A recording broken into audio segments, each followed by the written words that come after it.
Wanita bila tertekan itu memang butuh bicara. Kalau kita sedih, takut, dia pasti butuh bicara.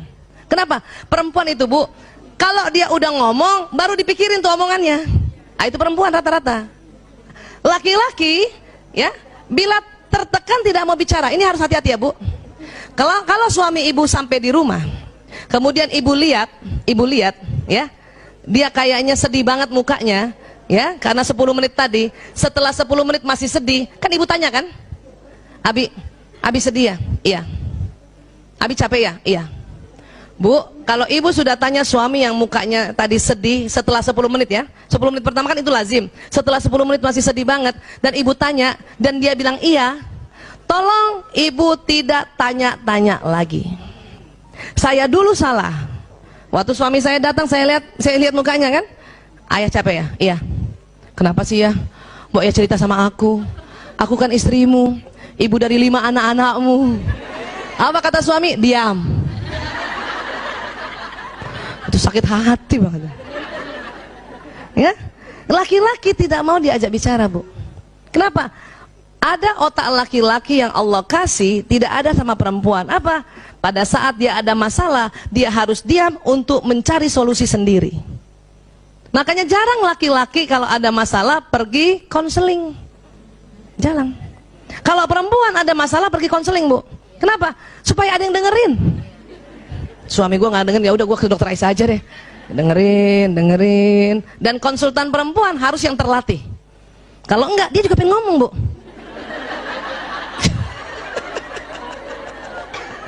Pasiennya perempuan, udah cerita, dia juga pengen cerita.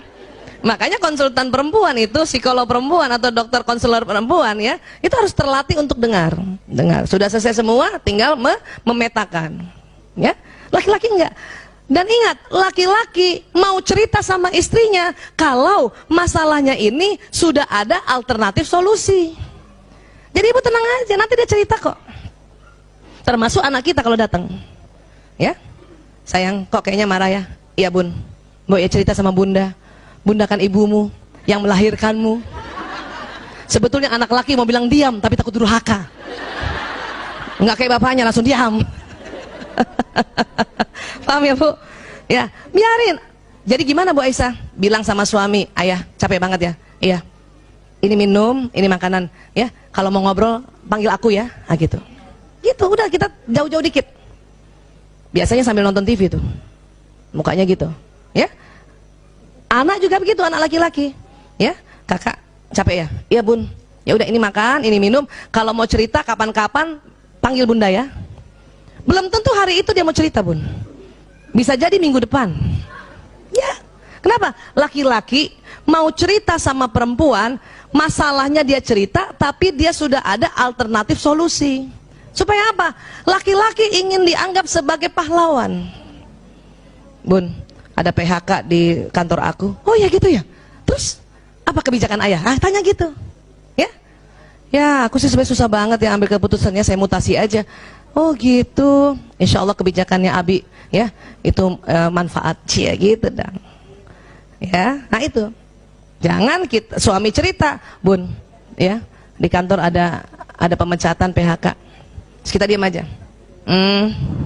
Oh, itu nggak suka laki-laki. Walaupun kalau kita ngomong dia begitu. Tetapi kalau dia yang lagi cerita, kita harus tanggapi dengan berapi-api dan lihatlah dia sebagai seorang pahlawan. Bisa Bu? Coba latihan di kacanya berbinar-binar ya. Oh, terus gimana Abi? Ah, Masya Allah, Abi keren banget. Itu latihan Bu. Kenapa? Karena laki-laki ingin selalu dikagumi. Ya, ingin selalu dikagumi. Oke? Nih tadi saya bilang kan, perempuan kalau curhat hanya ingin disimak. Ingat, laki-laki ya kalau mendengar curhat selalu menawarkan solusi.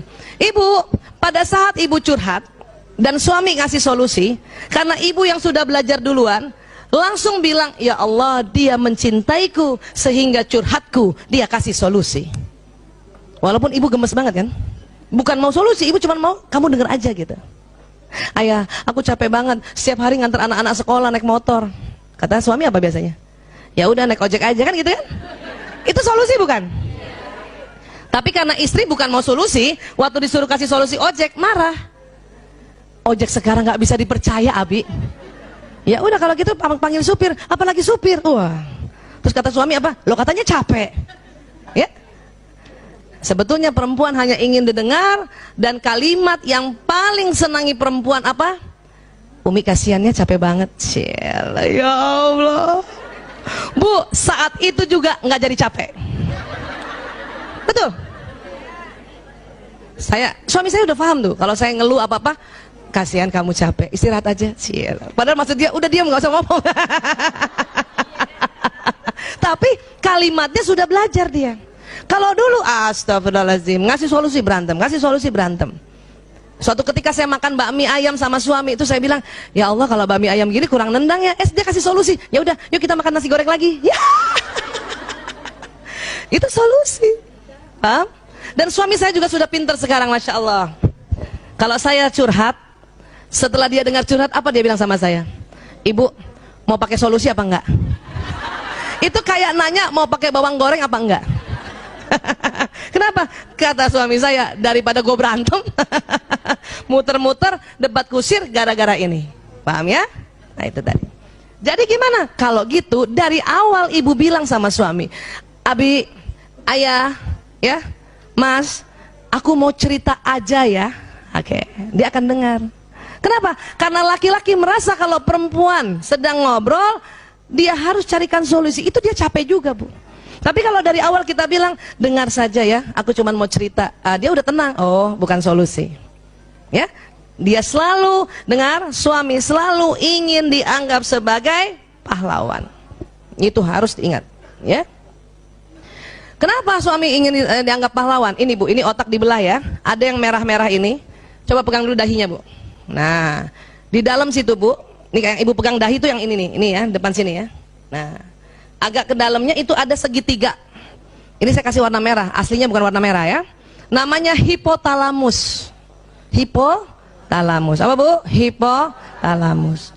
Ternyata Allah ciptakan hipotalamus laki-laki 2,5 kali lebih lebar dari perempuan. Ini. Ya. Jadi lebih besar siapa Bu? Laki-laki. Berapa besarnya Bu? 2,5 kali. Ini supaya kita hafal terus ya, diulang-ulang ya. Apa fungsi hipotalamus? Sebetulnya banyak ya. Tetapi untuk laki-laki ya dan perempuan ini, hipotalamus ini pertama, pusat menjaga keamanan Bu. Berarti laki-laki lebih jago jaga keamanan bukan? Iya. Itu makanya dia juga selalu ingin dilihat sebagai pahlawan. Ini harus kita ciptakan Bu. Bu Aisyah, tapi kan kita pura-pura. Enggak pura-pura Bu. Kita harus create. Kita harus memang buat suasana seperti itu. Bukan pura-pura. Itulah amal ibadah kita sebagai seorang istri. Ya. Banyak suami-suami lagi ngobrol sama temennya, cerita tentang kehebatannya, kita ngomong apa dalam hati? Bohong. Apalagi kalau temennya lihat kan, itu bahaya banget Bu. Ya. Biarin, kalau suami cerita walaupun dia sesungguhnya, ya, dia bukan berbohong. Dia sedang negosiasi. Ya, kalau ada temennya tanya, ya, kamu punya chat nggak? Punya? Walaupun nggak punya tuh, itu negosiasi. Kita juga harusnya mendukung. Ya betul, insya Allah ada punya. Jangan. Oh.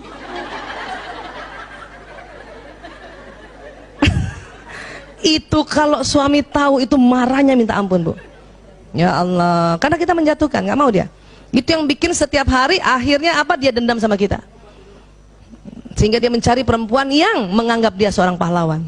Wah Allah, ya, paham ya Bu? Ini pusat. Kemudian apa lagi? Ini, kalau perempuan ini yang tebal nih, yang di tengah putih, namanya corpus callosum. Apa Bu? Corpus callosum. Lagi sekali lagi, corpus callosum. Yang mana sih Bu Aisyah? Itu otak di tengah Bu, bagian tengah tuh, putih. Nah, perempuan lebih tebal. Perempuan lebih tebal. Karena lebih tebal 30%, maka perempuan bisa mengerjakan lebih dari satu pekerjaan berbeda dalam satu waktu. Ibu sering gitu kan? Masak, suapin anak, balas WA, kakinya ngepel sambil balas WA. Balas WA, pantatnya tutup lemari gitu. Ya. Ya Bu. Siapa ibu pernah kalau punya wastafel di kamar mandi, ibu sikat gigi kan? lihat jendela berembun kan, itu sambil ngilap ya. Kadang kaki ngambil baju kotor yang jatuh iya Bu. Siapa ibu yang bawa mobil antar anak zaman dulu tuh, apalagi ya, bawa mobil, anak belum makan disuapin, betul Bu. Masih bisa kita dengar qiraat ya dari kaset, masih bisa pasang alis, itu perempuan. Bahkan ada gurunya teman anak saya perempuan itu, dia naik mobil, dia naik motor dan selalu pakai helm, tapi sambil dia naik motor bisa pasang alis Bu. Itu perempuan, keren banget. Kok bisa Bu Aisyah? Enggak, dia tahu dari rumahnya ke tempat dia kerja melewati 4 lampu merah. Jadi lampu merah pertama kan, lampu merah ada angkanya kan, jadi kita udah tahu kan, 30, 31 kan gitu. Dia buka helm, pasang sebelah. Kadang baru setengah yang sebelah, udah, ya Allah, udah tutup helmnya dia. Apa? Dia perkirakan lagi lampu merah kedua. Ya, lampu merah kedua ternyata hijau.